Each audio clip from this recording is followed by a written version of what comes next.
I ran away from home. I met a boy in Mallorca. I've never seen a boy like this in my life. Turns out they were all gangsters and cocaine dealers. Stacey Duguid, an ADHD fashion editor with decades of experience working for companies like Armani, Prada and ELLE. Sharing what impact ADHD has had on her life. What part of ADHD do you think played its part in your marriage failing? This one incident threw me into the deepest, darkest catastrophization. Then that catapulted me into a nervous breakdown. And then that catapulted me into leaving my marriage. Neurotypical people don't do that. They sit and they talk and they work stuff out. People like us go, I'm out. You hate me and you will never love me again. And I know that to be a fact. And so I'm done. Everything in my life all circles back to this diagnosis. If you think that ADHD was responsible for your marriage ending and it's responsible for other limitations in your life, is ADHD your friend or your enemy?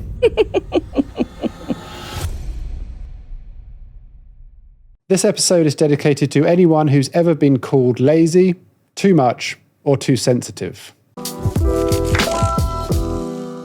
Just a gentle reminder that tapping the subscribe button helps us here at ADHD Chatter much more than you might realise. As our audience grows, it helps increase our chances of booking even more brilliant guests, full of amazing stories and helpful information. We're so proudly building a community here, and each and every one of our subscribers are valued members of our exclusive ADHD club. The more our community grows, the less we feel alone. So please subscribe. It will help us remind you that you're not broken, that you are and always were enough. Sounds like there's going to be a lot of fascinating stuff to unpick in this interview. Hope so. I want to start with revealing your ADHD item. I ask all my guests to bring an item that most represents ADHD in their life. Let's see what's under the cloth. Could be anything. Could be a vibrator. It's not. I'm Bottle sorry. of red wine. It's not a vibrator. It's a bottle of red wine. It'd be a very large vibrator. It depends how dirty is your mind. Oh gosh, it's too early for that, Stacey. Yeah. Can you give us a clue without giving too much away? Why it's your item? It is has always been my go-to item, but specifically now, post-diagnosis. And there's a reason for that. We'll talk more about that later. Sobriety calls. Hello. There's a opening tradition on this podcast, and it's a really simple question, but it's quite a poignant one. What's your earliest memory of feeling different? I'd say age 3. When my mother left my father in Manchester, and I remember internalizing that as, I would say that lots of children blame themselves when parents break up. But I went into a really, really deep fantasy world, which again is not necessarily an ADHD thing. Lots of children, when they experience trauma, do go into a kind of fairy tale existence, but mine was long lasting. And I would argue is still ongoing. And this fairy tale world was made up of people like Princess Diana later on, who I became obsessed with, but also kind of icons, female icons, fairy godmothers and princesses. And I mention that only because I really believe that 3-year-old who just couldn't cope with what was going on around her ended up working in fashion because of this fantasy. And actually, I've never really been in reality ever since. And it was how I dealt with things, how I dealt with my mother having to move in with my grandparents because she had no money, how I dealt with the fact that she had to work on a till in a supermarket at night, to make money because my dad didn't give her any. Things were tight and things were difficult. And I created these fantasies. And we'll get on to shopping fantasies in a minute, I'm sure. But wrapped up in all of that fantasy is armor, being able to put on another persona and allowing myself to do that, I knew that I wasn't like all the other girls at school. I just wasn't. Because they didn't go into those deep, deep fantasies. And I mean deep, like almost sort of schizophrenic. In fact, when I was diagnosed and I was with my psych, I asked him about schizophrenia because I said, can one sort of be many people? And does that make me a schizophrenic? Do you hear voices? He said. I said, well, yes, of course, sometimes. And we had to dig deep into that because it's something that has worried me, this ability to just put on another persona. And I realize, of course, that is called masking and it's called coping and it's called trauma. And it's something I've done my whole life, but it started then.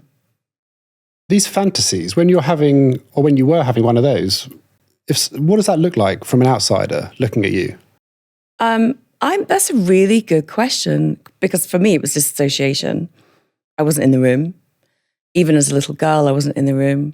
I was very quiet, my mother tells me. Very, very quiet.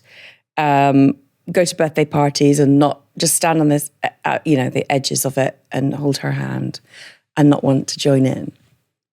But would have on the most exuberant outfit, obviously. So, presenting as someone who's like, hi, and then like, I know speak today. So quiet, subdued.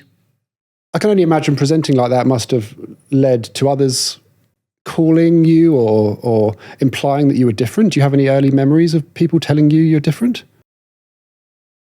My mother didn't, bless her. We're from a northern working class family and I was just a bit odd. I was intense. I'd ask intense questions. I'd get intense obsessions. But she was probably the first person to point out that I might be slightly different. Oh, dear therapist. But also, actually, later on in life, say about the age of 12, when I moved to Edinburgh, which is why I have this hybrid accent, I went to a really, really good local school in this lovely little village called Balerno on the outskirts of Edinburgh, 8 miles south of Edinburgh. And I was born in a place called Ashton-under-Lyne. That's where our Deputy Prime Minister's from. And I think that actually now she's here and has a public voice. Finally, people understand what it's like to live in a town that is filled with mobility scooters. Literally, no one walks. No one walks. It is so impoverished. It is the town that, Thatcher destroyed with the coal mines. It was a thriving industrial part of the world from 1900s before then, cotton mills before then, cigarette factories. And then suddenly, no employment. You're talking about 5th, 6th generation on benefits. So I went from that. My mother married the manager of the supermarket where she worked on a till at night, and he's Scottish. And so we went from there, Ashton, to Balerno. And it was in Balerno I found my best friend, Natalie Alexander, and also my art teacher, Mrs. Cameron. And so from there on, I could be the weird kid. All I did was I disappeared into the art room. And it was like, a lifesaver. It was just amazing. That's the feeling different. How do you think that manifested in you as a teenager? And I guess as you've entered adulthood, what do you think the knock-on effects have been or still are of those manifestations? I put on the biggest show you've ever seen. I was really bullied when I first arrived in Scotland for my accent because I talk like Daily Dribble. Hold your nose like that. My Uncle Tony talks like that. He got a mobility scooter so he could get straight into Man City games. Swear to God. Anyway, so I arrive in Edinburgh like that, and they just hated me. So overnight, I literally am like, I turn into like Billy Connolly. Hello, how you doing? Or Rapsy Nesbitt, or worse, Jimmy Cranky. Anyway, I go to school with a Scottish accent the next day. And then I'm like, fuck this shit. I look at myself in the mirror. I've been bullied for like a good year. My mum actually found me hiding behind the hut, the local community hut, where I was supposed to be at Girl Guides. But I wouldn't go in because my bully was there. Laurie Dodd. And she used to, those games you used to play where you used to jump over, like, the kids used to have to have your legs out like that. Yeah, of course. You'd have to, someone would be over there and you'd have to go, she'd always go like that to me and I'd go flying. Oh, well, yes, God, that's nostalgia. What a nasty person. Yeah, Laurie Dodd, how are you doing? How's your life going? Anyway, so I would just hide. And then one day my mum drove past and she found me standing outside, the girls' guide hut. And she went storming into the headmaster at school. Anyway, I remember thinking to myself, I looked in the mirror and I was like, this is not how your life turns out. And it was a pep talk like that was when I was 11 actually. And I ended up within 6 months of turning, like literally from having no friends to being the local village gala queen, which in Scotland, you have no idea what that means. That's like basically being a Kardashian. And I was the queen, literal crown with my court. So 6 months. So then I understood the power of telling myself that this shit was not going to happen to me. And so I was like, right. So I got to that school and I became the fashion leader. So back to the fantasies, right? I was the first one to get a perm, don't laugh. I was the first person to discover vintage shopping. I turned up one day in DM boots and an old man's, like woolen trench thing, overcoat that I'd found at the local charity shop for £1 with something else on that my mum was like, oh, God, Stacey, this is disgusting. Went straight to the dry cleaner. My mum is so OCD. She won't mind me saying that. And I turned up at school over my school uniform, obviously. And the boots were black, so it wasn't a rule-breaking moment. That is how I coped. And that is the armor I'm talking about that got me through absolutely every aspect of my life since. And that was the fantasy world I went into when I was a child. I watched my working class grandmother and mother put on lipstick, put on their curlers, hairspray, go to the local boozer, literally turn from like drab to dramatic, overnight, in like 5 seconds. It was amazing.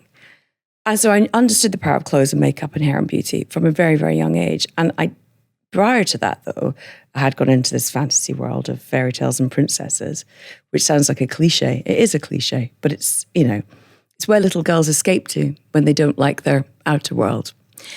And it's all linked. It's all linked. My first, walking into Elle magazine, my first day, it's also been my downfall because I put everything on a credit card. Every time I had to go to Milan Fashion Week, everything would go on a credit card. I'd stop by the Mimi store, I'd get the shoes, I'd get the look, I'd get the thing. The armor was the thing that financially broke me. And it wasn't like that at school, obviously, because I didn't, I had a local job in a chemist. I had £10. And I would spend it more authentically and more creatively. Vintage shopping, little cardigans, 1950s styles, and it was 60s, and I had a fringe, then it was beads, there was black hair, everything in between. And that's how I survived school. Those were my coping mechanisms. And it has put me in good stead for a career in fashion. And that thick, perfectly dry cleaned mask, did that play a role, do you think, in why it took so long to get the diagnosis? Yeah, 100%. But interestingly, Lorraine Candy, who was my editor-in-chief at Elle, I worked at Elle from 2004 to 2013. And she said to me once, not once, 2 years ago, she said, I always wondered if you were autistic. Because of there's a bit in my book, actually. I've just written a book. It was out last September, and we'll get onto that. I really wish I hadn't written it. But anyway, there's a bit in my book about, it's a funny chapter where she says, Stacey, your copy's due in at 3:00. And I go, how dare she? Like catastrophizing. Oh my God, am I being shouted at? Am I being bullied? Am I on my way out? She's found someone else to get my job. She's hired someone else. I see. Oh, I see. No, it was a simple email. I just need your copy by 3. And I would, in my head, go to the bathroom and be like, oh, this is awful. And that is just a tiny example of shit that would go down every day. I remember we were in Milan Fashion Week once. It was the days when we had loads of budget. 5 of us in the back of a van, very expensive van, very, good budgets, pre-2007, before the world went to shit. I got the wrong address for the Jill Sander show. It was on the ticket, but I read it wrong, and I don't speak Italian. Anyway, the driver went to the wrong address, and I was like, oh my God, I've got to get out of this van now on this motorway. I've got to leave. I'm going to pack up. No one's ever going to see me again. I was like, stop the van. Fashion director, who's a very, very close friend of mine, Anne-Marie Curtis, she was like, Stacey, what's the matter? I was like, well, that's it, isn't it? I mean, you all hate me. I've got to go. I can't believe we've missed the Jill Sander show. She was like, calm down. So these things would happen. I would catastrophize to the point where I literally, I don't know how I did a month for Fashion Week, because number one, it was sensory overload. And number two, you make mistakes. And when you make mistakes, when you're people like us, you go to bed for 2 weeks thinking the world hates you. Everyone from the creative director of Jill Sander, who, by the way, didn't notice that we'd missed the show, to my work colleagues, to everyone. And I'm a fuck up, and I fucked up. I'm a mess. I've done it again, time and time. So she, Lorraine Candy, spotted this behavior and wasn't surprised by my diagnosis at all. But I do wonder why no one said anything. I mean, to a lot of people's standards, it sounds quite chaotic, but actually very relatable. To me, I'm sure a lot of people listening. And if we go forward in time slightly, can you give us a flavour of the run-up to you seeking assessment? And was there a particular catalyst there that sort of made you think, maybe I'm ADHD? I never thought for 1 second I might be ADHD. I got divorced. I split up from my husband 3 years ago, ex-husband now. And there was something that happened that I never talk about, and I haven't ever talked about, and I never will. But something happened in our relationship. And my reaction to this happening was a bit like describing the missing the thing for the Jill Sander show. Slightly bigger than that, but because I hadn't yet had therapy. So this was 2018, 2019. And I didn't have anything in my armory. There was no toolbox. This thing happened in our relationship, and it was as though someone had run me over, maybe threatened to murder me, stalked me,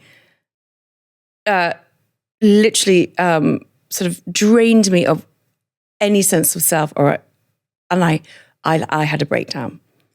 I didn't recognize it as a breakdown, but I had a breakdown as a reaction to something that had happened in my marriage. I just started a job as fashion editorial director at Harrods. I had 2 young children, and I had to plow on. During this plowing on period, which was only 2 months, by the way, of between this thing happening, me having a breakdown, joining Harrods, and then seeking help, because I quickly realized I couldn't parent, I couldn't work. I was in meetings, like everything was like, I don't know what's going on. New job, brilliant. People looking at me for advice, running a team of 20 people. Like, no clue. Absolute panic. Going to the toilet, like, literally sitting on the loo, Googling acronyms, like BAU. What does that mean? Business as usual, apparently. All these millennials sort of, I felt bamboozled. And after about 4 years of my therapy, with this same therapist, I had 5 in total, she suggested I might be bipolar because of the way I was reacting post my divorce to things such as unable to turn up to a meeting, to our appointments. I would have 5 things in my diary. I don't ever have a diary, by the way, so it's laughable saying diary. I buy loads of fancy diaries. Oh, Smythson, that's going to sort my life out because it's £200. So all these beautiful diaries. She said, I think you may be bipolar. I remember wanting to hit her, actually. I thought, how dare you say that to me? Out of the blue, with no warning. What are you doing? Oh, I think you might be bipolar. What? And then I had a meltdown in her office, and she said, I'd like you to go and see Dr. Mo Zohar, who worked at the time out of the Portobello Clinic, and he Nightingale hospital as well. So I went to see him, I had an 1.5-hour appointment. And after about half an hour of this assessment, he said, oh, you're not bipolar, but you are very ADHD. I was like, what? Are you joking? Well, I don't know. What are you talking about? And then, of course, I read Gabor Mate, Scattered Minds, and I was like, got to the bit of where he's describing the highways. You know, if you read that bit where describing the highways and all the traffic lights are broken, all the cars are crashing into one another. And that was all I needed to read and go, wow, shit, this is awful. And how sad. But I do look back at my time at big corporates like ELLE, Net-a-Porter, Harrods, and I do wonder how far I could have got. Could I have been the editor of ELLE? Could I have been on the board of directors? Possibly. But also no way. Not with a level of chaos in my head or with the lack of support, and not, by the way, I'm not criticizing those companies or corporates generally, but people didn't know about this stuff until, how long ago do you think corporates finally twigged that something, 2 years ago? In the 3? last 5 years, yeah, it's getting better. But yeah, not. I mean, I was working in business 10, 15 years ago, and it was awful. Your kids, your family, what was their response to the diagnosis?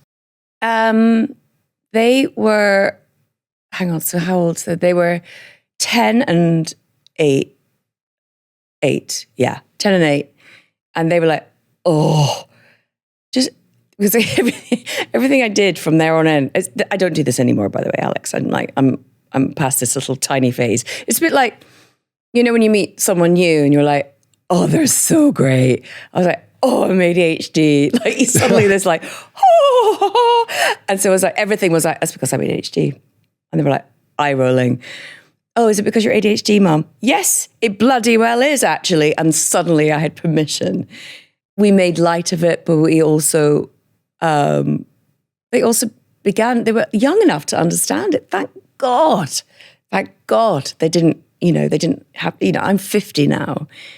And I was 47 when I was 46 and a half when I was diagnosed. Like, they are now diagnosed and they are so young, and I can help them through their lives to avoid all the car crashes and all the broken down traffic lights that lie ahead for them. You must know quite a lot about ADHD now. Do you find it hard to explain ADHD to some people? I mean, do you encounter some people who don't take it seriously as a diagnosis? Oh, lots and lots of people don't take it seriously. A friend who is no longer a friend, who, well, first of all, that person was kind of ridiculing me for even being in therapy for 5 years. Well, clearly it's not working. Well, that's not how therapy works, you see. It's not a shaman you've met off Instagram. It's not a mushroom trip.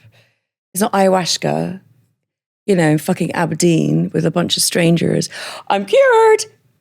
It's not a coke bender. It's 5 years of solid work. And I think when people are faced with that type of grit and determination that I knew I had to put in for the sake of my children, I think they're a bit intimidated by it. But so this person was very dismissive of my ADHD. I found it incredibly hurtful. I think that my ex-husband perhaps had his doubts, and even my mother. Strangers on the street, I couldn't give a damn about, whatever. People who say, oh, everyone's a little bit ADHD, that does rile me. And I think I mentioned earlier that I would like to stab them with a rusty knife through the eye. Because not everyone is a little bit ADHD. A lot of people, I think it's 20% of the population, is it? Perhaps? ADHD is more like, well, officially it's 6, but right. It's most likely considerably more. Yeah. Okay. The prejudice you're mentioning about people within your family, people, your ex-husband, the prejudice that they have towards ADHD. I mean, it's such a common problem. People get diagnosed, they go to their parents, the parents aren't on board, they just think it's nonsense, and the turmoil that can create. Has there been any positive movements towards a better understanding between Yes. the family members, friends who perhaps weren't on board originally? Yeah, it's actually, my mother is in the WI, the Women's Institute, and she recently went to a talk that was about women, autism, and neurodivergency, and ADHD.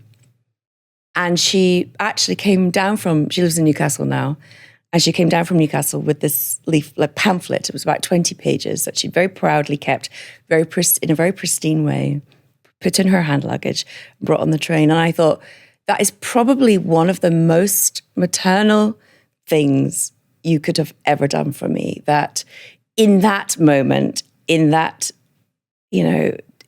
talk, she recognized me. Since your diagnosis, have you present yourself differently to people, romantic interests, friends, colleagues, or is there a newfound awareness and confidence in how you present yourself since your diagnosis? Okay, well, this is a good one. I need to stop crying first.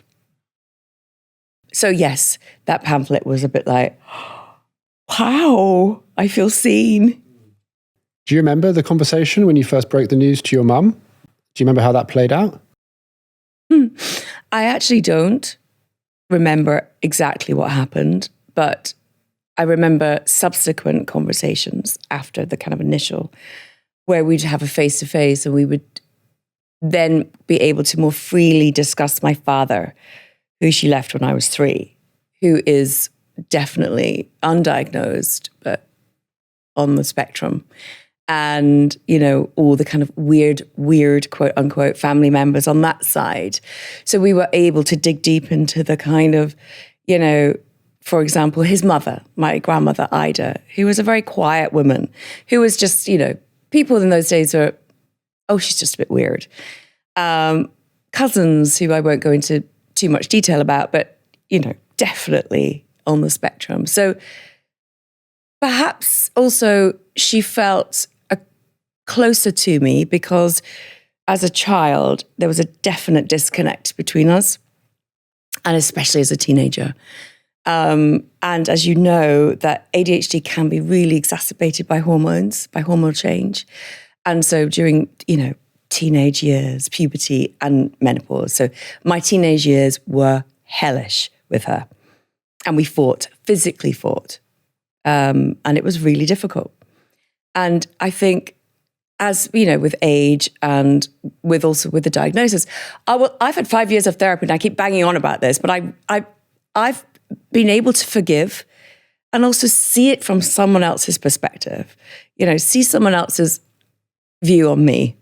It couldn't have been easy parenting me, but with no guidebook, with no information, with no reference point, with no context.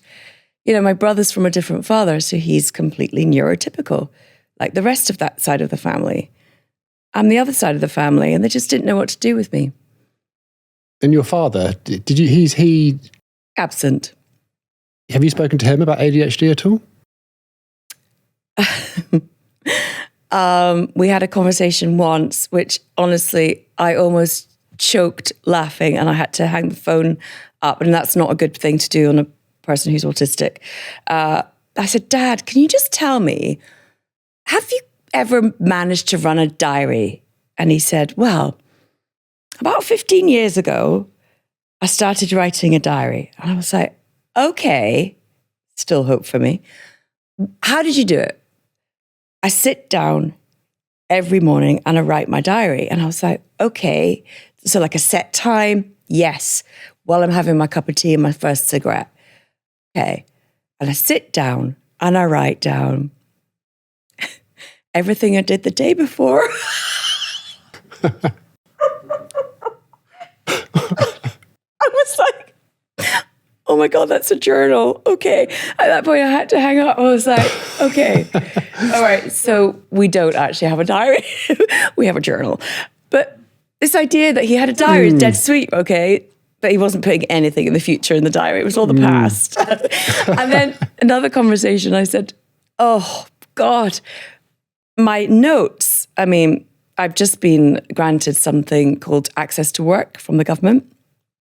And during this meeting with this assessor, he said, show me how you take your notes. And I was with my dad.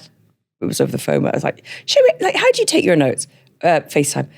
So my notes in this assessment were like, so I've got this envelope, Thames Water. It's got an arrow. Oh, shit, I need a new envelope. And that arrow goes up there, and there's a new envelope.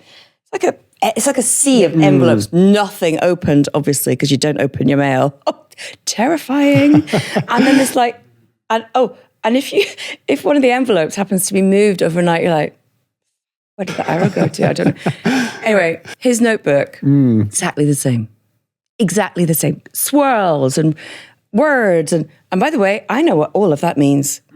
That to me, that is a calendar. That's a content planner. That's holidays. That's my life. I know exactly where I stand with that stuff, unless someone moves a Thames Water bill, and then I'm doomed. Do you see any similar traits within yourself that could be assigned to the stereotype of autism? Yes. Yes. I would say, well, my father is,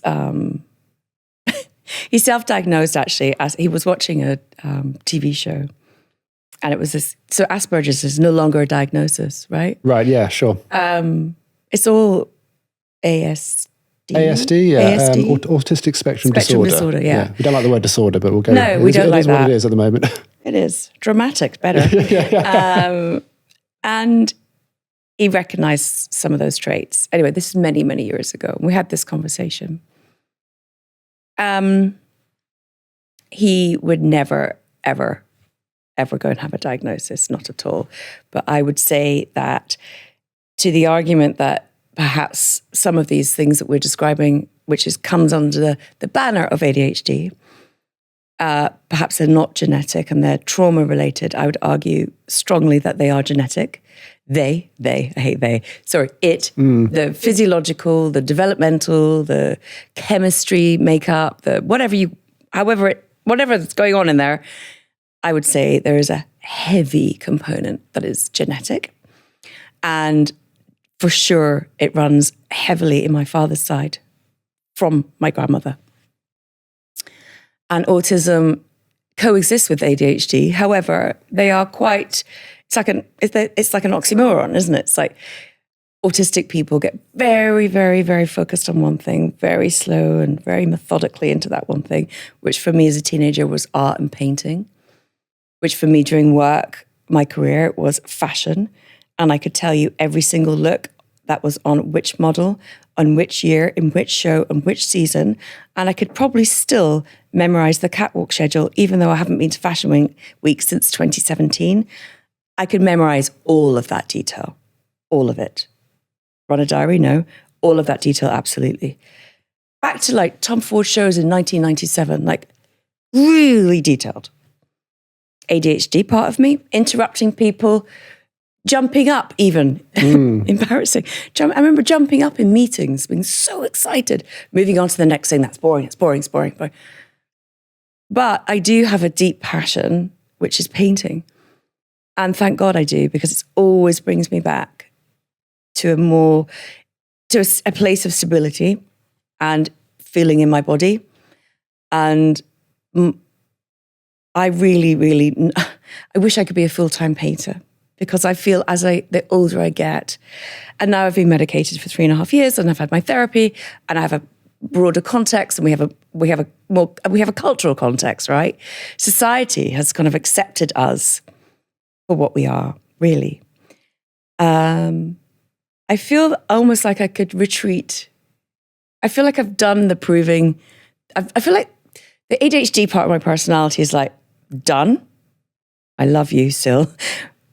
And the autistic side of me is a side that I'm happy to delve into, because it's quieter, it's more contained, and it exists within a part of me that is truly nurtured deeply on a soulful level that I can't describe. That the ADHD part of me took me to nightclubs and ecstasy and risky behavior and credit card debt and Miu Miu, outfits I didn't need and couldn't afford and should never have been wearing in the first place. Whereas my autistic side, I've got a little art studio now. I've got the cheapest one in the block. It's shit. There's barely any light. I put on my painting overalls and my clogs and no makeup. I stick my hair in a ponytail, get on my bike, and I go to that studio and I am fully in my body. Having a brain that is quite conflicting, like the one you're describing, it almost sounds like the perfect recipe for desperately needing escapism. Does addiction, is that a character in your story? 100%. I'm highly addicted. I've a highly addictive personality. I've just taken a month off Instagram, which I'm going back to, and I need to do that every now and then. But when I was 17, I discovered cocaine.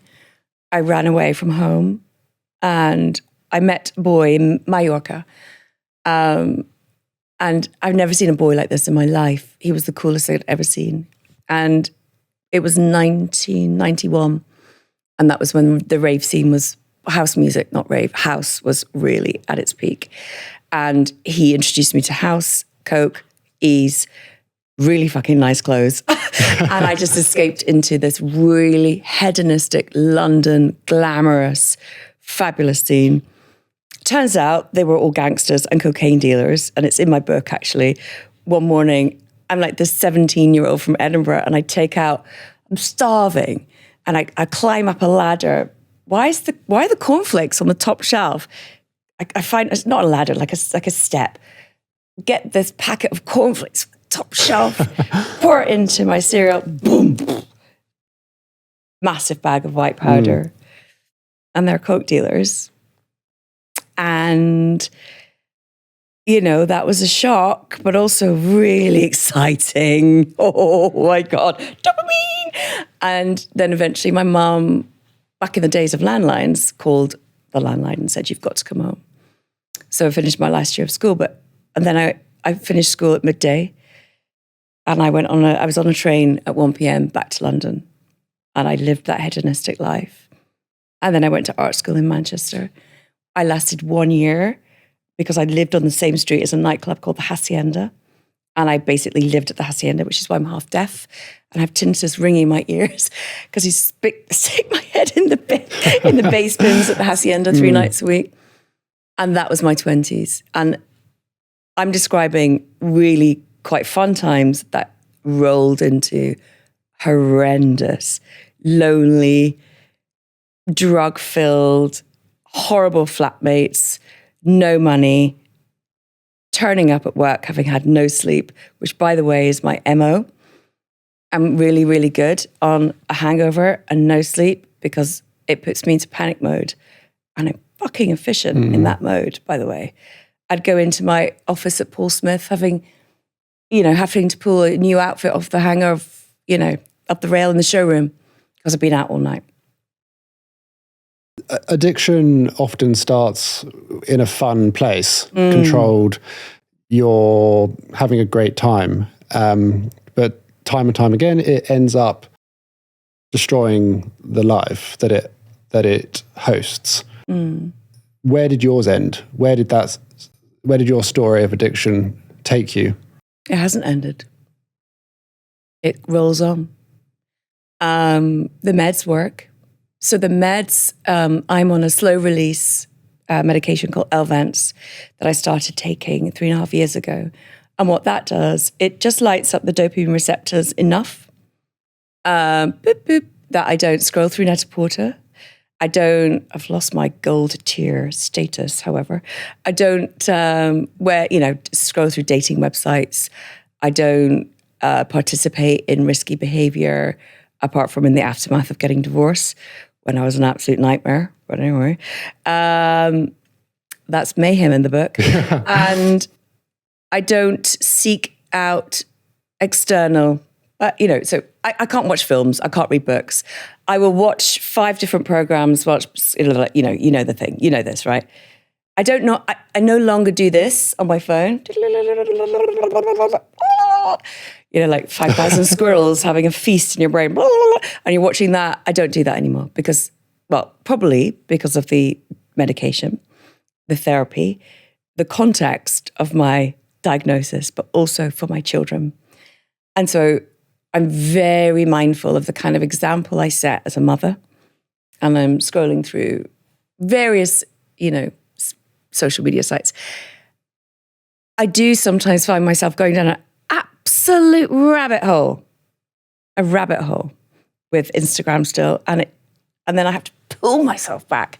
And I never sleep when I go down that rabbit hole. And I know it's going to happen. You can lose hours, can't you? Hours. Yeah. But I'm still an addict. You've DM'd 20 reels to your friends. Oh yeah, I know, right? You mentioned dating there. Yeah. What is dating like? What was it like? What is it like now for you as a woman with ADHD? Well, okay, there's a thing called Mary menopause. That was a Freudian slip. It's certainly not Mary. Peri-menopause, Mary-menopause. It's so fabulous. Hot sweats. I mean, like putting on weight. Fucking lunatic. Incoming. Peri-menopause. What happens during perimenopause, as I discovered, and I think this is something I would really love to delve into with someone who is qualified to talk about such things, and a trained doctor, is the effect. Okay, we all know that perimenopause is about, it's your body's last hurrah. Okay, I'm going to really simplify. Body's last hurrah. Your ovaries go into like, bam. And so you think you're hot shit, okay? You're 46. You're like, yeah, I still got it. I can wear a miniskirt. Oh yeah, watch me. And then suddenly like you'll find like lots of women your age are like losing weight, and you don't need to, it's that moment where it's a collision of, you no longer need to wipe a 2-year-old's butt or clean their teeth. They're self-sufficient. They can even walk to school. You're like, oh, I have all this time on my hands.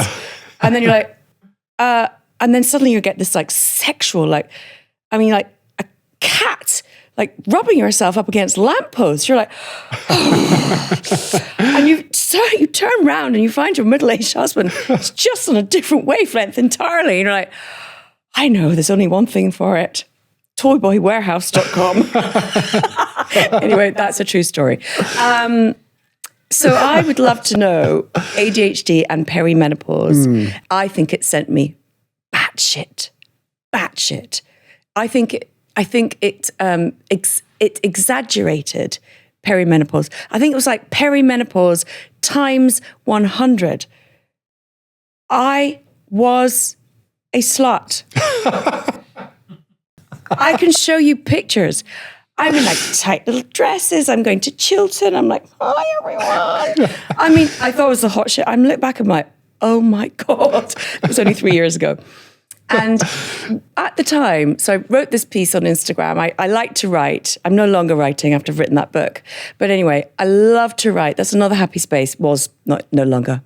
And I write these long missives. And in one particular missive on a Sunday evening, I was probably attention seeking, not enough dopamine. It's probably 10 o'clock, shit's wearing off. I post this thing about dating. And then the following morning, I have all the kind of magazine editors and newspaper editors following me. I'm sure they just plow through my Instagram for stories. They're like, oh, have you seen what she's written now? Like, oh, that's a good one. Give it to features. Anyway, so then I got a dating column off the back of this for the Telegraph for 2 years. And the dating column was called Midlife Dating Diaries. I wanted to call it, there's a really great opportunity for women in midlife, which is not this show, but about reinvention.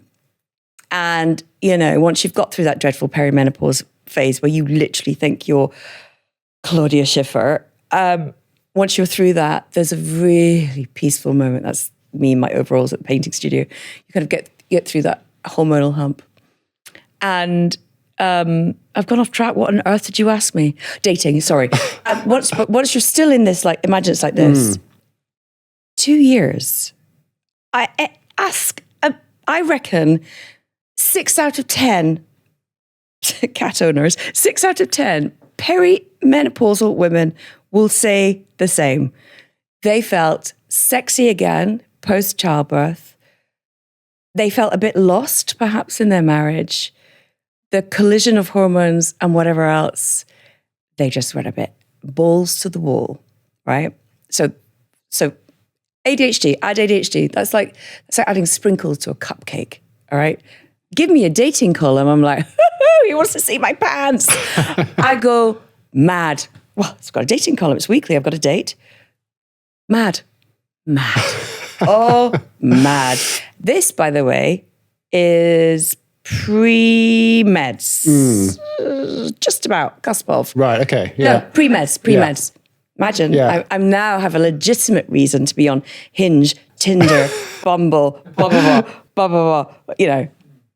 And it's, you know, in all seriousness, for a woman with ADHD and someone who has just come out of a marriage, like a fast-moving lorry, not in the way people normally come out of marriages, right?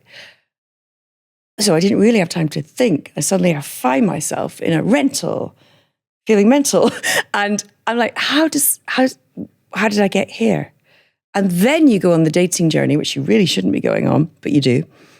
All the reasons you tell yourself you should. It's Wednesday night, I haven't got the kids. And then you discover your lack of boundaries and your lack of impulse control. And then you find yourself back in a place where you were 20 years ago, and you're like, how did I end up kissing this woman wearing a latex catsuit at Torture Garden? You know, stuff like that. But also stuff with men. You're like, oh, wow, okay. This is not how I thought I would be at 47. But things happen to women with ADHD who haven't had therapy, haven't, you know, had a diagnosis, haven't read anything about boundaries and about the ability to maintain, not just, it's not about not getting pissed or not getting too giddy. It's not that. It's about self-respect. But there's also something with ADHD women in midlife where you just go a bit like, fuck it. Let's see what happens, because this is a thrill I was not expecting when I was on the school run about half a year ago. So it's a whole mixed bag, you know. What's your type? And when it comes to dating, and has it changed since the diagnosis, pre-diagnosis and post? Do you look for different things? I date younger men. Sorry, don't get scared. Since the diagnosis, or you always have? No, since the diagnosis. Things are about to get weird. Since the diagnosis. I tell you, okay, here's the honest truth. I did go on toyboywarehouse.com. Okay? It's like, you know, it's a bit like Pets at Home, but it's an abundance of pets, like older women. And I'll tell you why I did that. I was so bored of going on a nice Hinge date with a nice middle-aged man, sitting there at the local pub, ordering a nice glass of expensive Rioja, too pricey, but, you know, and some olives, and then having to sit and be so bored that my eyes were bleeding by the end of it. And I'd wasted not only the cost of a glass of Rioja, because of course I wouldn't let them pay for me, but also a night that I could have been by myself or with my friends. And in the end, I was like, okay, there's only one thing for this. Just, you know, there are, what's it called? Field is a really risky website. I went on it for about 10 minutes before having a panic attack and having to, like, you know, hide under the duvet just in case, just like the kind of demonic shit you see on there. I'm like, no, thanks. That's just, would you like to come round and with me and my wife? Oh, no, I'm fine, actually. What, where? Oh, in Tunbridge Wells? I don't think so. You know, just weird stuff. So I thought, well, Toy Warehouse, it does what it says on the tin. And so I discovered that younger men are actually still really good fun. And that's not saying that middle-aged men aren't fun, because I have a lot of middle-aged friends who are fun, but I wasn't meeting them on websites, on dating apps rather. I just wasn't meeting them. And they were moaning and moaning and moaning about their ex-wives, which I found, it's literally at that point, you're like, shh, down there. Oh, I can't. You're closed. It's like pulling a shutter down. Like, I can't sit opposite a man moaning about their ex-wife because all situations are co-created. Like, what am I going to do? There was no fun. How does the impulsivity play out in the dating on dates? Do you find that you need to be compatible with the person you're on the date with? If there's not like a match there in energy, have men ever said that they can't handle you?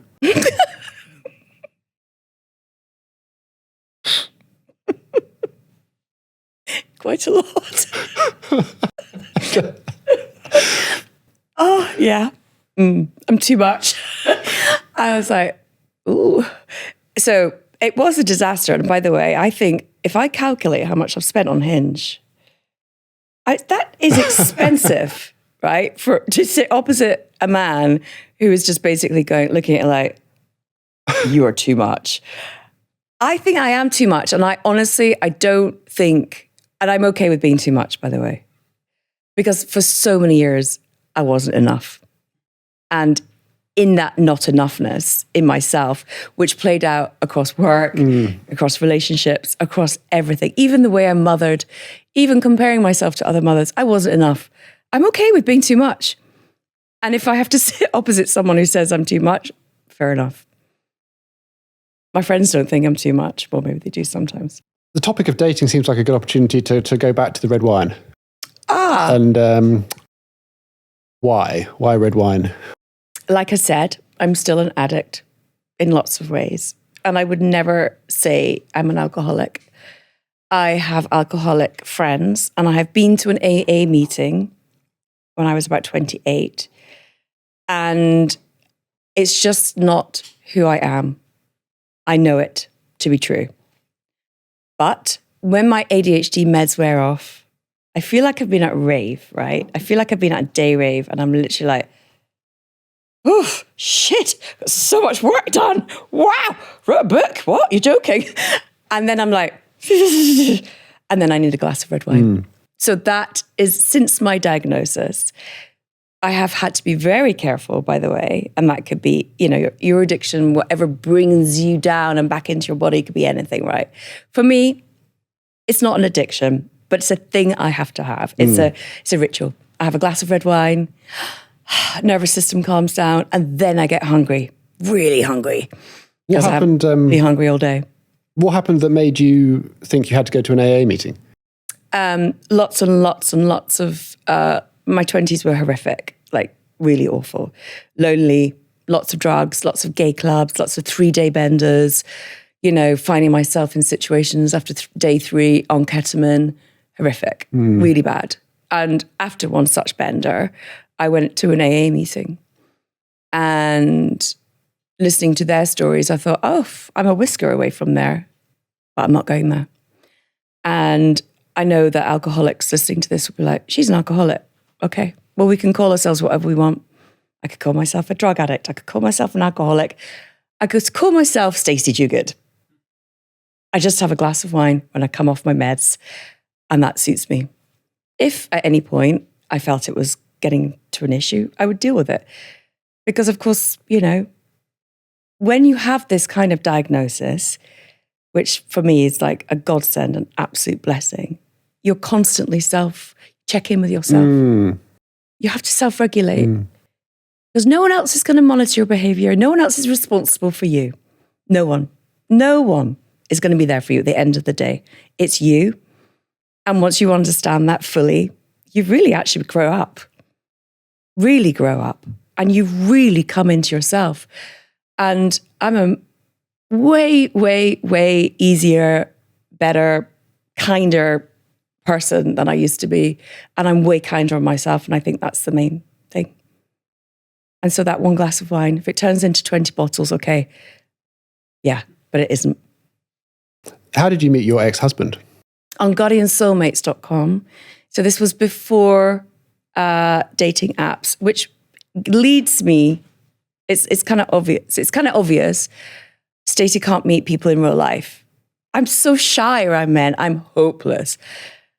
I remember not now, because believe me, I'm really happy not going out anymore. Those days are gone. But like in my 20s and 30s and even into my 40s, I go out with girlfriends and they'd all pull someone or they get someone's number. And I was always the one either really sweaty in the middle of the dance floor, like looking terrible, like hair like that, or like with my head in the bass bin, or just sort of like awkwardly like, hi. Does she speak? No.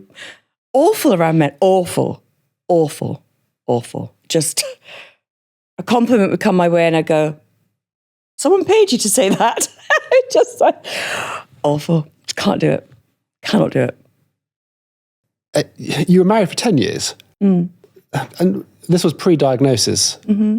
So what was it like? What was it like managing a committed relationship with ADHD?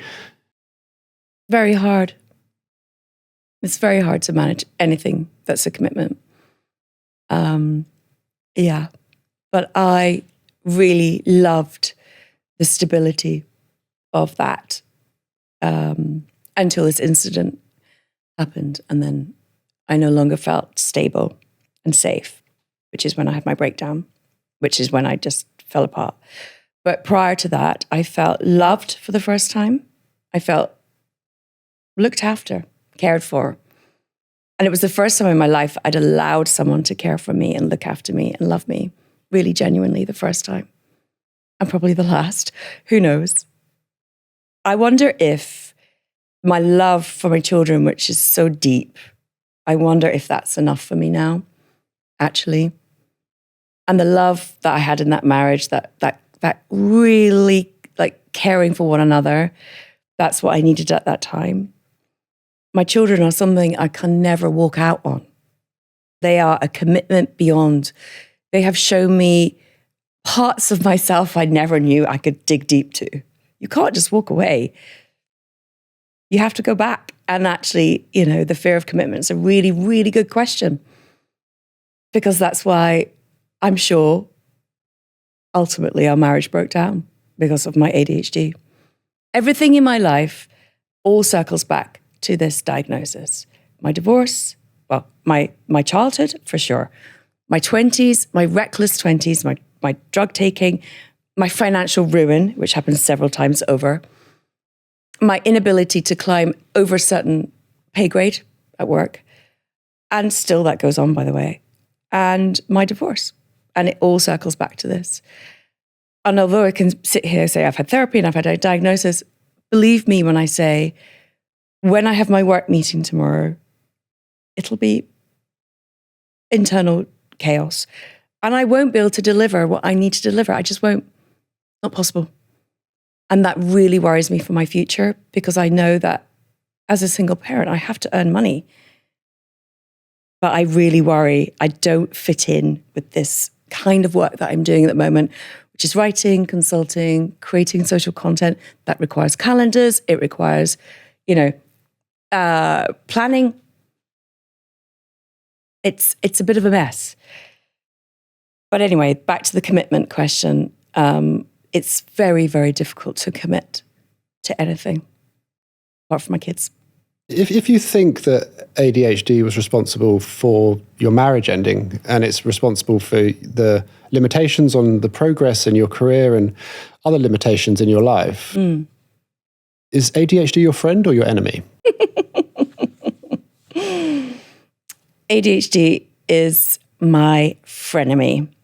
So 3 weeks ago, I was in a pub and this guy said, I'd had a particularly bad day.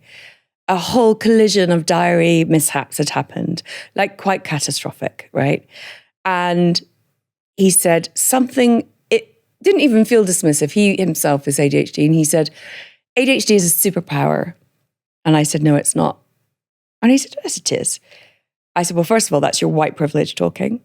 As a white person who is able to have access to medication and doctors, I think about all the kind of, so many young offenders who are undiagnosed, who are Black and do not have access to these kind of, diagnoses because the system is overloaded, whether it be their kind of family situations.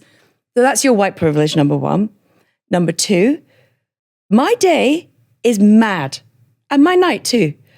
I don't see that as a superpower. How is that a superpower? If I could harness it, okay, here's when it's a superpower. I've got a PA, I have a nanny, I have a full-time cleaner and a cook. Let's turn this shit into a superpower with 4 members of staff. Without that, and on a fairly low income, it's not. When I say it's my frenemy, it's because I'm making friends with it. Because I have to, right? It's here to stay. It's not going anywhere. I can't tell it to do one. It's staying. It's it. This is it. So it has to become my friend. But it is not a superpower. I can't control it. I do not like and enjoy living like this. I don't think it's cool, funny, or trendy, or a laugh, or that I'm being crazy, or wacky, or unique, or individual, or that I'm trying to get attention, I'm attention seeking. None of those things. None of those things. It is a struggle sometimes to put one foot in front of the other. It's exhausting. Totally agree. I think anyone who's actually lived with ADHD totally recoils when they hear someone call it a superpower. Because, yeah, for sure, it's got strengths if you know how to awareness and manage it. But the turmoil it can cause in work, in relationships. What part of ADHD do you think played its part in your marriage failing? My reaction to so when something bad happens in a relationship, normal, neurotypical people are able to talk it through it, contextualize it, not catastrophize, right? Not me. This one incident, which I won't discuss, obviously, it's a private matter, but this one incident threw me into the deepest, darkest catastrophization that I could not come back from. Then that catapulted me into a nervous breakdown. And then that catapulted me into leaving my marriage and then going on this journey, Chiltern Firehouse, in miniskirts. So the catastrophization side of it, that's the bit. No, neurotypical people don't do that. They sit and they talk and they work stuff out. However long it takes, they sit opposite one another and they do that. People like us go, I'm out, you hate me, and you will never love me again, and I know that to be a fact, and so I'm done. And that is the most frightening thing, because in that moment, you're not seeing anything, you can't hear anything. Like, it's a bit like how you described earlier, like, how did people see me as a child when I'm in that fantasy world and I'm disassociating? What did they see? Well, they just saw a calm, quiet child. Same, calm, quiet, grown up. But not calm or quiet at all inside a complete tangled mess of complete mayhem that was so destructive, I thought I might die. And how did you cope with Red this? wine. Toywarehouse.com. Red wine, going out. That was the coping mechanism. I sort of, like I said, I reverted back to being that 25-year-old me. And then I soon pulled myself out of that because we all know that's the road to ruin. How did I cope? It's a really good question. Some people, sensible people, say they gave up drinking, they started running, they started taking walks in the countryside. I didn't. I went out, I drank red wine, I went on dating apps. But I do look back at that period with huge regret and wished that had I had my 5 years of therapy during that time, I'm not saying that we would still be together. We wouldn't be. We're very different. But it would not have been as barbaric and hideous, like that fast-moving truck like I described. I'm driving the truck, by the way, and I just bulldoze my way through the front door and I'm out. That's it. And I'm gone. How does a divorce impact your self-esteem, particularly as a woman who might suffer from RSD?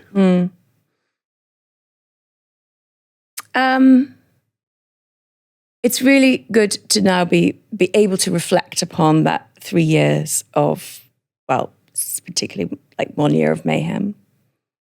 And to be able to forgive myself, right? And just say, okay, shit happens. And also be able to move on from it really move on from it. It takes a lot of self-forgiveness. And as I mentioned, the constant checking in with oneself, which sounds like one of those hashtags, doesn't it? You know, light a candle, have a bath, everything's going to be okay. Well, you have to, that's a learning. Constantly checking in with myself and making sure that, you know, I'm forgiving myself. But I really do look back at that period and think, oh my God, why did I do that? But it's done. I tell you what is the biggest fear on the horizon is the old lady me. Is she going to be broke? Is she going to die surrounded by Alsatians and bottles of white wine like Bridget? Is she going to be happy? Is she going to be in a relationship? Is she not going to be in a relationship? Is she going to own a home? Where is she going to live? Who knows? Obviously, there's a part of that unknowing that really floats my boat. Sorry. But there's a massive part of that that is really, really, really frightening. How damaging are those intrusive thoughts? Well, it veers from, because I can't plan, so I have a financial mentor, which sounds super posh. It's not. It's my friend's, not a close friend, a friend's boyfriend, who is very sensible. He's a data science guy, and he works with creatives. And he does it kind of pro bono because he knows the chaos that we exist within. And he's really helping me plan, which is a first. And by the way, at the age of 50, to be able to say I'm now planning my financial future it sounds ludicrous. People were paying into pensions when I was at Elle magazine. I was like, what? I'll be dead by then. You know, but genuinely, I believed I would be dead by 45. I couldn't see you know what I mean? Like, I have time blindness. It's such time blindness that Christmas happens and I'm like, are you joking?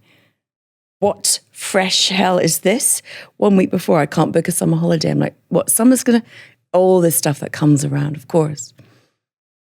When it comes to my future, I know it's going to come around, of course, because I've trained my brain to know it's going to come around. That's what the meds do. Summer's going to happen. Christmas is coming. Halloween will happen. All those things, they happen. They don't disappear. And your future's coming as well. And that's definitely going to happen. What does that look like? It certainly doesn't look like my 20s, you know, splurging on credit cards. I don't have a credit card anymore. But it is frightening. And there are parts of me on those days when I go, it happened today actually, because I'm tired, that say, you could have been in your really lovely house in Queen's Park, living happily ever after, maybe not happy, but safe financially, pottering around, doing a bit of art, a bit of client, a bit of Instagram stuff, writing another book. You'd be safe there. You'd be safe there, Stacey. But I'm not there anymore because I bulldozed my way out of that situation. I left like a bank robber and I can't go back. So I'm kind of still in the car. It's not going as fast. And I don't know where it's going to stop. And that's really frightening. Do you think there's a difference in the way a neurotypical might catastrophize over their future compared to how you catastrophize over the potential of yours? I think a neurotypical person, when the pension guy walked into the office and said, this is what pension is, they would have signed up even to the bare minimum of it with an understanding, because perhaps they would have gone and done some research on what a pension is or pension planning or old age planning looks like, because it is an inevitable.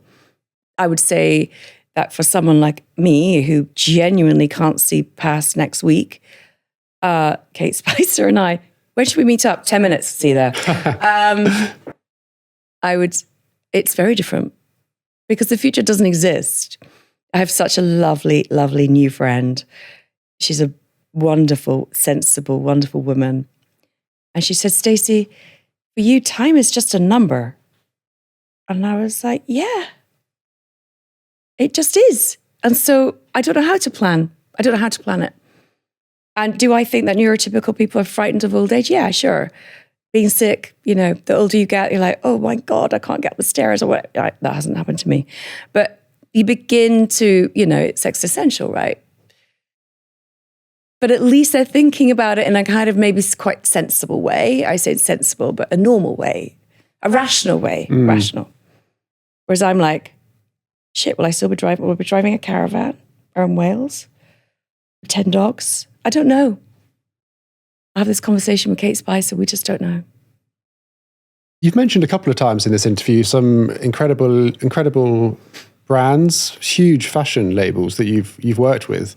And I think a lot of people listening might see a contradiction between their understanding of what their limitations are compared to what some people with ADHD achieve. So I was wondering what do you think the positive traits, what strengths have enabled you to achieve what you've talked about in this interview, and what the costs have been behind the scenes of that success? Yeah, that's actually a really good point. And it goes back to the 3-year-old and the princess fantasy, and the 12-year-old say, I'm not being bullied. And then the armor, and that becoming part of the identity. Fashion is full of freaks, right? So you can always be one of the freak show. And fashion is accepting of you, regardless of class. Less so now. It used to be back in the 90s when we had a benefit system. If you didn't have benefits, we would have no art scene in the UK. We wouldn't have Damien Hirst. We wouldn't have Tracy Emin. We didn't have CVs back in those days. We met on dance floors. We met in warehouse raves in Shoreditch. We met in pubs. But back to the question, which is, I think it's a really interesting one about limitations, because it is a complete contradiction that this child from Edinburgh, Manchester, leaves home at 17, goes back, flunks out of university, takes a hire car with a cat, not in a basket, by the way, but on a passenger seat, and drives it to London, and ends up I shared a bed with a granny. It was an accident, but I found this ad in the Edinburgh Evening Post. Room for rent, £30 a week, South Woodford. Her son came back from the army early, so I had to, she wasn't a granny, she seemed like a granny to me. I'd share a bed with her. It was awful. But anyway, I moved to London with nothing.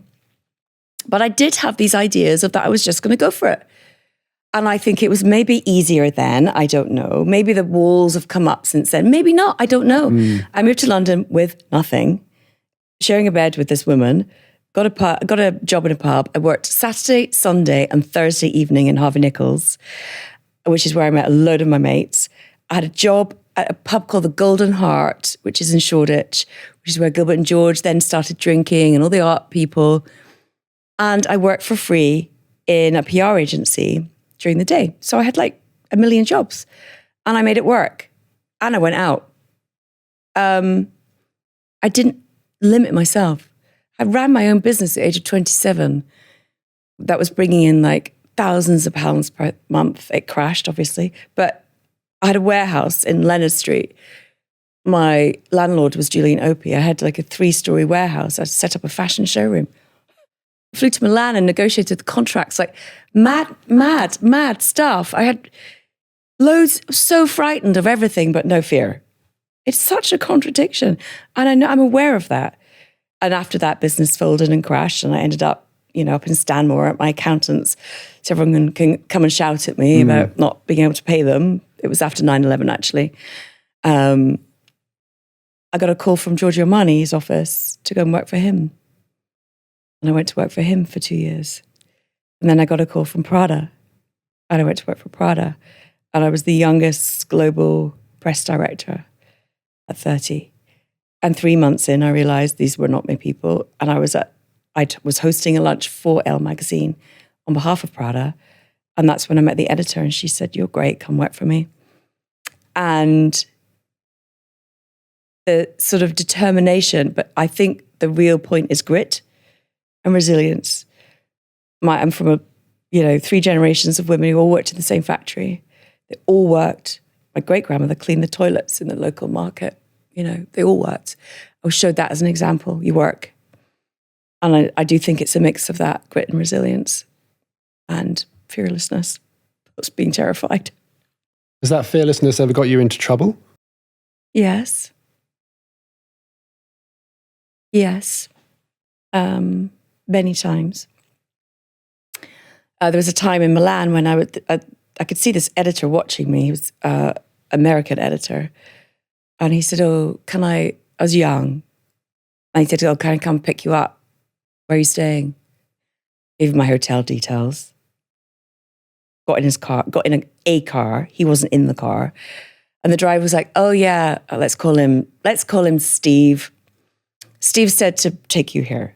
So I arrive up these steps. I'm like, normally, any sort of 29-year-old woman would go, oh, I don't know him, Steve. He sent a car for me. He's not in the car. And I'm now going up these steps. Oh, sure. I'm not going to, no, fuck yeah. Pull up my sleeves. And it turns out it was Donatella Versace's house. Kevin Bacon opens the door. The Backstreet Boys are there. Rupert Everett. I end up doing a line of coke off a gold loo. And a day later, I find myself in Capri. So it was an all-night bender, not naming any names. The editor was like, come on, let's take a flight, because we're in Milan. We could take an internal flight from the local Linate or Malpensa, wherever it was, to Capri. I was like, all right. I go out on a date. A car's driven out. I end up in Capri 24 hours later. I mean, whilst partying with Kevin Bacon, I'm not saying anything about drugs with him. No, I mean, not really. No, it was just me. But yeah, like shit would just happen. Like I went to New York. I was doing a master's at St. Martin's much later on in life, and of course I flunked out of that.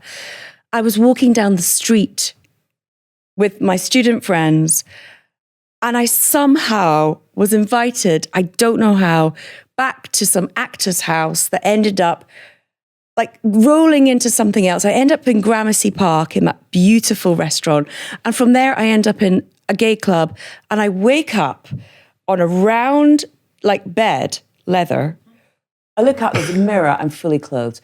And I'm in basically a gay locker room. I'm like, oh, fucking hell.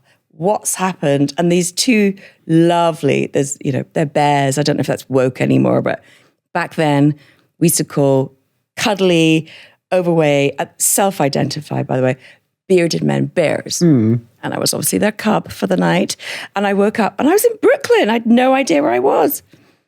2 days, day and a half later, I'd just been walking down the street. So yeah. I asked you to come on here today to talk about ADHD, and you were very keen. You're very keen to come on and share your absolutely. Story. Why? Because I have felt ridiculed. And when I first got my diagnosis, I wrote a piece in the Sunny Times, and it went viral because not many women at that time had written about it. And then I was really noisy about it. Like I'd said earlier with my kids, like, I'm ADHD. It's because the pasta's not cooked because I'm ADHD, right? And I was gleeful that I could finally hang all of this chaos on a peg that was so neat and defined. And then I find myself ridiculed by close friend, no longer close friend, family members, the whisperings behind the back.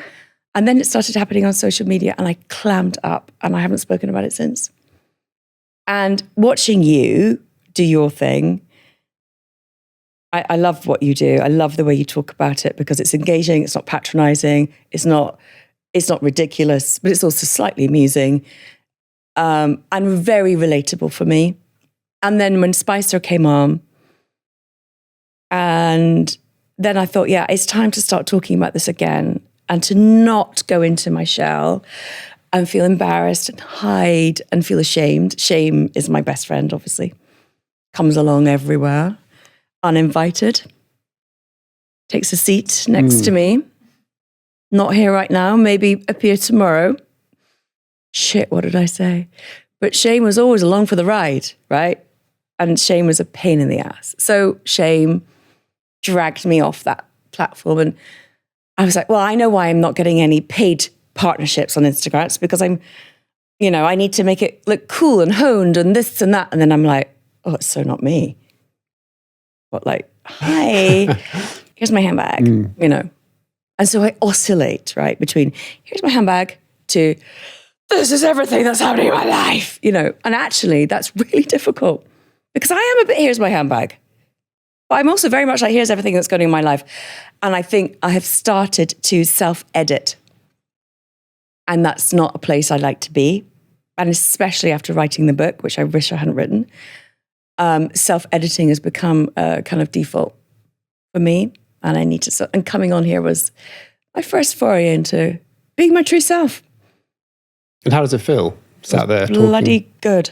What, out there or here? Sat here today talking about it so openly. It's good. It's really good. Really, really good. And necessary. Totally necessary. I think the naysayers have had a lot of airtime. Unfortunately, the NHS is so backlogged. And we all know that clickbait exists within to sell newspapers, and lots of very, very high profile people have joined in the ADHD doesn't exist debate, which has made me recoil even further. And I find I've just not wanted to be a target, I suppose, actually. I feel very vulnerable sometimes when I write, the way I write and what I write about. And I don't have the energy to feel that vulnerable and to parent. And to work. I don't have the energy. So something has to go. Maybe it takes turns. But I think there's a kind of measured way of doing it. And you do it in a very measured way. It doesn't feel like a blurt. It just feels considered. And it feels safe, actually. And maybe that's kind of what I need to get to. Because there's a lot of what I had been posting historically, which is a kind of dopamine reaction. It's a reactionary thing. And that's when I begin to feel ashamed. And that's when I begin to feel vulnerable and attacked. Well, thank you very much for being so vulnerable today, and being brave and being comfortable to speak about it. I know there'll be a lot of people listening who will take great comfort from hearing your story and no doubt laughing a lot as well. Because not only have you been very... Merry menopause! Insightful, you've been bloody hilarious. Before we close, I want to do the agony aunt section quickly, cool. Which is called the washing machine of woes, because my ADHD item is a washing machine. I always leave my laundry in the machine. Right. And I always ask my guests, do you leave your laundry in the machine? Never. No, because you've got help and cleaners and assistants. I have no one. No, you do. No cleaner. You do it. Okay. No assistant. No nannies. Well, I do, but I have a lot of washing. Yeah. Teenage boys with their fit and their, joggers that have to be just so. There's a lot going on around the washing machine, I have to say. Yeah. So you've got to be on top of it. Oh, yeah. Majorly. Every week I ask my Instagram community for their biggest woes, and it goes in the machine, and I read it out. And this week someone's asked, I'm 45 and my partner wants me to seek a diagnosis of some sort, whatever that may be. But I feel that if I'm diagnosed, he might have one up on me and can use it in arguments. What do you think I should do? I think they need to go to couples therapy and discuss that immediately. In fact, I suggest every long-term relationship, every couple go to couples therapy. I think friends should go even. At least for 6 sessions, because there is something that needs to be unearthed in that, which is about being criticized, but also not being truly seen for who she is or they are. And for their own sense of, am I really able to acknowledge this, or am I hiding behind what they're going to say? What are they going to say? What do they think of me? And also, none of that should exist within a relationship. It should not exist. So couples therapy will unearth a hell of a lot of dirt, but you have to be prepared. I sound like an agony aunt, but you have to be prepared. You truly have to be prepared for the outcome of couples therapy, because it can go any way. But the joy of getting through that. Imagine if she goes for her diagnosis and it's a happy story, and then everything fits into place for her and for them. Brilliant. Or they might split up. Could go one way or the other. Right? Yeah, no, truly insightful. And thank you very much on behalf of that community member. We've got a new closing tradition on the podcast, Stacey, and that's the previous guest wrote you a letter. They wrote down 3 rules that you should live your life by. Oh. And they put it in the post office. And I'm going to deliver it to you. And there it is. There's your letter. And Do I need my glasses? You should long or short-sighted, maybe. Hang on. Okay, shall I read them all out? If you wish, yeah. If you will. Focus on the ones that love you rather than the ones who don't. This goes back to the diagnosis and not being fully understood and, in fact, feeling chastised, right? Very true. Very true. Use Saturday to do something for past you, catching up from the previous week, and Sunday to do something for the future you. Okay, that's interesting. So Sunday is painting, perhaps, and Saturday is maybe opening some of those Venn diagram notes. Decompressing maybe from the week that's just passed, catching up on whatever it is you need to catch up on, emails. I used to find that I would punish myself and not allow myself to decompress. Decompress is such an important word because we have to be self-aware enough to go, I need to decompress now. But if you're constantly in a kind of self-punitive state, you don't allow it. You know? Have another drink, go out, wear yourself out, take 7 teenagers on holiday. Start the day with movement before you start working. This person is good. It was Ellie Middleton, who was the previous guest. Oh, start the day with movement before you start working. Do you move in the morning? No, not true. 2 children to get to school, yes. Chaotic, running around. But this, I think, is something else. This is taking a beat. I used to run. I ran a marathon, obviously, with no training. Yeah, I did the same. Did you? Exactly the same, yeah. Oh, Training, I think I saw that. Don't need to do that. Broke my knees. I went for a 10-minute run one day and I came back. I was like, right, I'm going to run the marathon. My ex-husband was like, oh God, what now?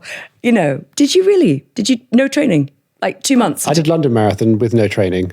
I got through it, but then the next 2 weeks I literally couldn't walk. My knees were absolutely destroyed. Yeah.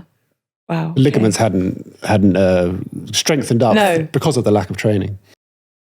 Yeah. Wow. Okay. How was yours? It was good. I did 2.5 months of training. But anyway, point being, I did it in 4.5 hours, determined. And then, that's not a good fast, time. but it's not slow. That's a really good time. Right. Yeah. It was your first one. Yeah. It's amazing. And only one. One and done. Bye. Yeah. Done. But anyway, I bought a new gym kit the other day. Nothing fancy, because fancy, as we know, it never works. Fancy notebooks, no. Fancy diaries, fancy pens. But it's so fun buying them. Oh, it's so fun. I must send you a picture of all my fancy stationery. It's awful. And I just bought some gym kit. And then I thought to myself, what I would usually do is just go, I'm going to run 10K. And what I'm going to do is start walking. Just walk. 5 minutes, round the block, come back, give the kids the breakfast. That is already a thought. Don't run before you can walk? Really? Actually, don't. And it's where all the best ideas happen when you're walking you're around. Right. Yeah. Stacey, this is, like I said earlier, been fascinating, insightful, and truly hilarious. So thank you very much.